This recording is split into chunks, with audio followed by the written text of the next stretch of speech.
गोपाष्टमी की कथा। भगवान श्री कृष्ण ने जब छठे वर्ष की आयु में प्रवेश किया, तब एक दिन श्री कृष्ण माता यशोदा से बोले, मैया, अब हम बड़े हो गए हैं। मैया यशोदा बोली, अच्छा लल्ला, अब तुम बड़े हो गए हो तो बताओ अब क्या करें। कन्हैया जी ने कहा, अब हम बछड़े चराने नहीं जाएंगे, अब हम गाय चराएंगे। मैया यशोदा ने कहा, ठीक है, लेकिन अपने बाबा से पूछ लेना। मैया के इतना कहते ही झट से कन्हैया जी नंद बाबा से पूछने पहुंच गए। बाबा ने कहा, लल्ला, अभी तुम बहुत छोटे हो, अभी तुम बछड़े ही चराओ। कन्हैया जी ने कहा, बाबा, अब मैं बछड़े नहीं गाय ही चराऊंगा। जब कन्हैया जी नहीं माने, तब नंद बाबा बोले, ठीक है लल्ला, तुम पंडित जी को बुला लाओ, वो गौचारण का मुहूर्त देखकर बता देंगे। बाबा की बात सुनकर कन्हैया जी झट से पंडित जी के पास पहुंचे और बोले, पंडित जी, आपको बाबा ने बुलाया है, गौचारण का मुहूर्त देखना है। आप आज ही का मुहूर्त बता देना, मैं आपको बहुत सारा मक्खन दूंगा। कन्हैया जी की बात सुनकर पंडित जी मुस्कुरा दिए। पंडित जी की उंगली पकड़कर कन्हैया जी नंद बाबा के पास पहुंचे। नंद बाबा ने कहा, पंडित जी, हमारा लल्ला अब बछड़े नहीं गैया चराएगा, तो आप अच्छा सा मुहूर्त देखकर बताओ कि कब से गौचारण की सेवा शुरू करी जाए। पंडित जी पंचांग देखकर गणना करने लगे। वो बार बार अपना पंचांग उलट पुलट रहे थे।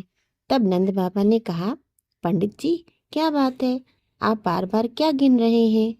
पंडित जी बोले, क्या बताएं नंद बाबा, केवल आज का ही मुहूर्त निकल रहा है, इसके बाद तो 1 वर्ष तक कोई मुहूर्त ही नहीं है। पंडित जी की बात सुनकर नंद बाबा ने कन्हैया जी को गौचारण की स्वीकृति दे दी। वैसे तो भगवान जो समय कोई कार्य करे वही शुभ मुहूर्त बन जाता है।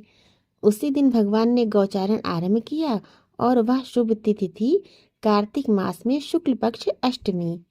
भगवान के गौचारण आरंभ करने के कारण ये तिथि गोपाष्टमी कहलाई।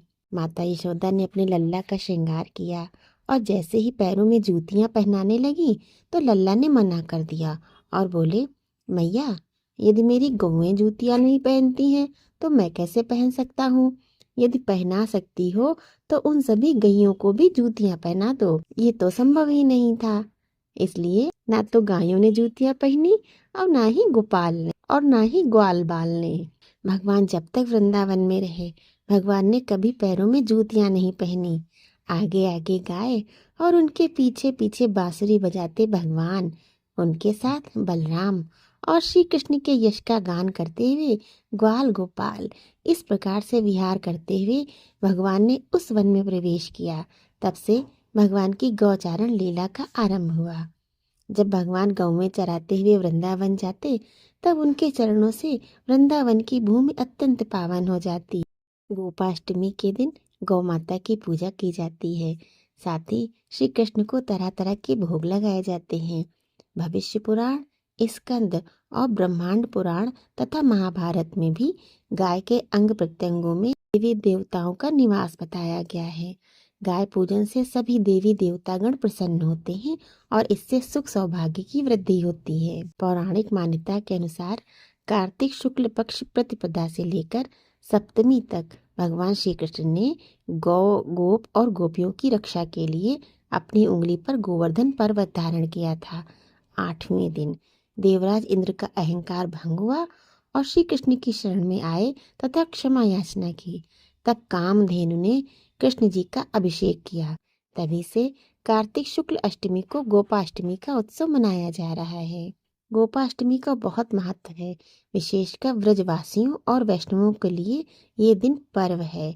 इस दिन सुख समृद्धि में वृद्धि की कामना से बछड़े सहित गाय और गोविंद की पूजा करने का विधान है। ऐसी मान्यता है कि गोपाष्टमी के दिन गौ सेवा करने वाले व्यक्ति के जीवन में कभी कोई संकट नहीं आता। गौ अष्टमी के दिन गोवर्धन, गाय और बछड़े तथा गोपाल की पूजा का विधान है। शास्त्रों में कहा जाता है कि जो व्यक्ति इस दिन गायों को भोजन खिलाता है, उनकी सेवा करता है तथा सायंकाल में गायों का मंत्रोपचार विधि से पूजन करता है, तो उसकी सभी मनोकामनाएं पूर्ण हो जाती हैं। गोपाष्टमी के दिन अगर श्यामा गाय को भोजन कराए तो और भी अच्छा होता है। बोलिए श्री कृष्ण भगवान की जय।